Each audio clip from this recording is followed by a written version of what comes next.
What? They'd known each other before, at least according to my little gossip columnist, Jennifer. Before they came to Wyndham? Well, why would they want to pretend? Oh, it's probably just an escapade. Two attractive young people who want to be together.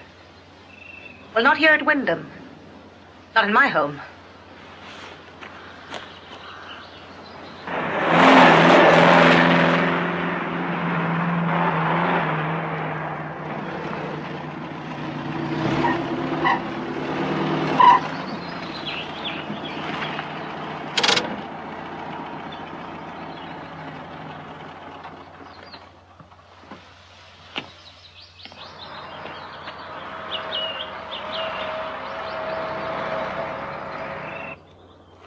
But practically the same thing happened to you in your apartment in New York. You almost drowned there, too. But this was no vision, Michelle. This was cold, wet reality. He wants to kill me. But why'd you say he? When the voice you heard calling you must have been Jennifer's. Might have been, not must. And I'm not convinced that it was Jennifer who loosened that guardrail either. Tom, let's face it, the whole pattern not only suggests Jennifer, but also that she has psychic power. Oh, come on. Yes, as you do.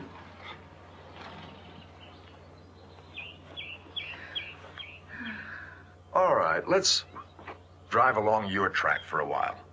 We might as well. Did it ever occur to you that your evil force, if such a thing really exists, might be Duncan Sanford? Why Duncan Sanford? You said you found some objects dealing with witchcraft in that burned-out shop, right? Right. And you discovered that Parrish is dead, right? Right. Well, if Duncan was so close to Parrish, couldn't he, too, have been dabbling in your occult? I suppose Duncan Sanford could be the evil force. But not very likely. And for what reason?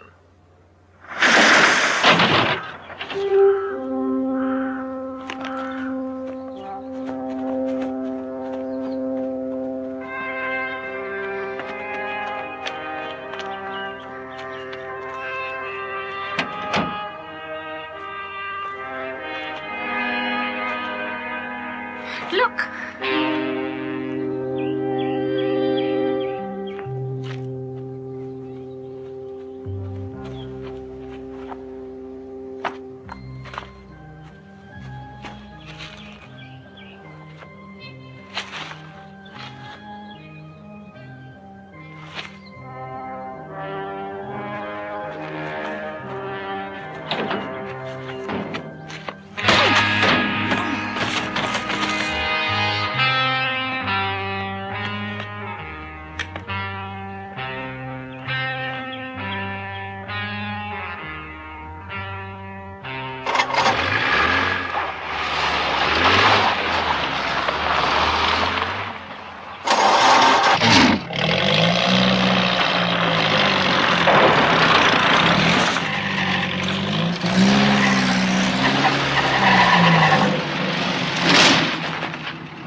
are right, Tom Kovac.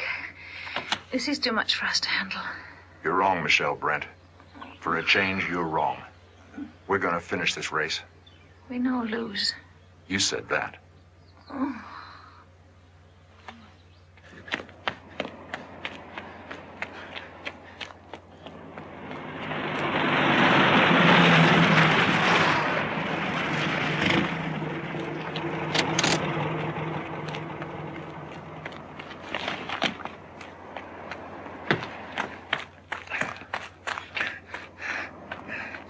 You're out of breath, Varelli.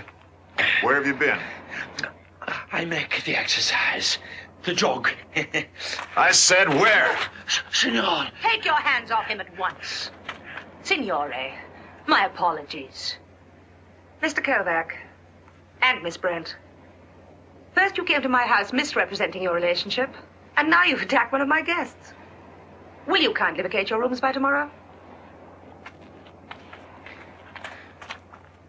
Now listen, Mrs. Faraday. I've never heard of anything so ridiculous. Yes? It's Mr. Varelli, and he's covered with blood. Whose blood now? That's very important. I don't know. Very important. But Sorry to disturb you. we were just playing a guessing game. Oh. And is guessing your game? The laboratory report does show that Miss Glenn is suffering from poisoning. It's a type of oleander. Now, the question remains, how did you know? Oh, well, no matter. Surely an accident.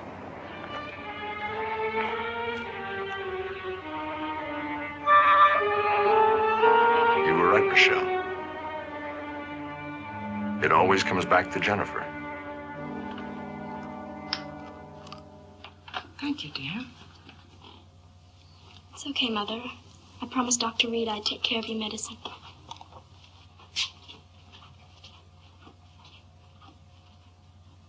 I have this awful feeling about Wyndham now. It's because of your illness. No, it's Jennifer. She's matured remarkably, hasn't she? Well, it happens with some girls. No, it's not just that. It's the way she looks, the way she acts, and the way she dresses. The things she's done. Remind you of Dunk? At the worst times, whenever Parrish was around, he'd fall into those moods. Oh, those moods made me shudder, too. Are you afraid that Jennifer may have inherited that strain? Strain? But you don't inherit. No, that's not possible. No, of course not. Blame an aging woman for not minding her tongue. It would mean believing in something that I refuse to believe in. But I am frightened. Always I come back to the same 3 points. Which are? Point 1. You had a vision that Varelli had blood on him. So you thought it was he that was driving the black van. For some reason. I can't be sure about him. Point 2. What about the trace wells? They sell drugs, and there are some drugs that are made from the oleander plant. Could be. Point 3. Oh, point 3. Why should Duncan Sanford send for his wife and his daughter and then not turn up? Why? There's no logical reason unless, as you said, he's involved in the occult. Would Duncan have hypnotized Jennifer in some way? From a distance? By letter? No, not likely. Hold. What is it? I wrote that.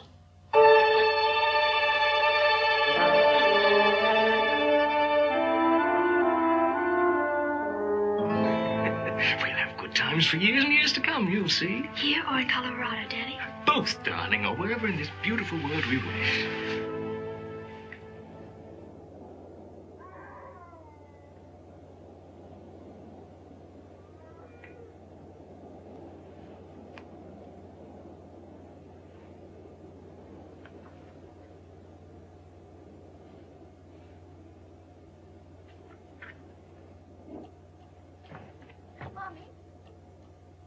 Jennifer?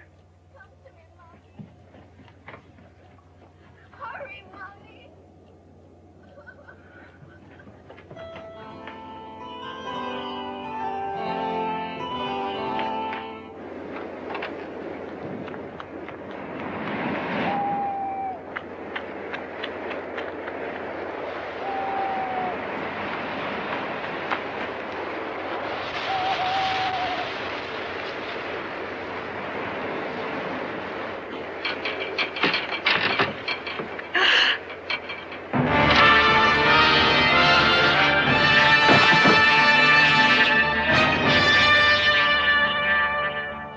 Why did you say dead? She wasn't breathing. She wasn't moving. But there was nobody in the summer house when we found you.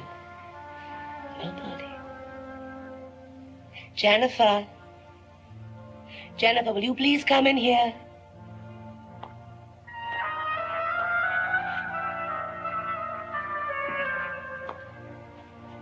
Put your arms around your mother, child. She's had such a fright. Oh, Jennifer. Jennifer. We must go away. We must go away. I'm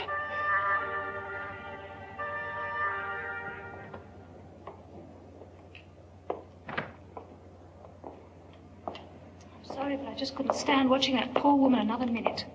Well, whoever is way ahead of us. But maybe not for long. Oh, hello. Hello. It just occurred to me, Mr. Tracewell, that Miss Glenn could use one of your tranquilizers. My what? Well, I thought amongst the drugs that you sell, you may have some of those new sedatives that I've heard about, made from the oleander. Oleander? Tranquilizers? I'm afraid not. I hope George doesn't need tranquilizers yet. We've only been married a week. Well, congratulations, George. I had no idea this was your honeymoon. Yes, and as you said, business too, Tom. Well, shall we demonstrate? We might as well. The cat's out of the bag. There's no need to do that, love. Oh, yes, I'm sure she'd like one. Here you are. Sample of lipstick, eyebrow pencil, eyeshadow. Made in France. Finest. Cosmetics. George sells them. We thought Mrs. Faraday might disapprove, as she has such a posh clientele here. Do you want to lift him to the village? No, thank you. Okay.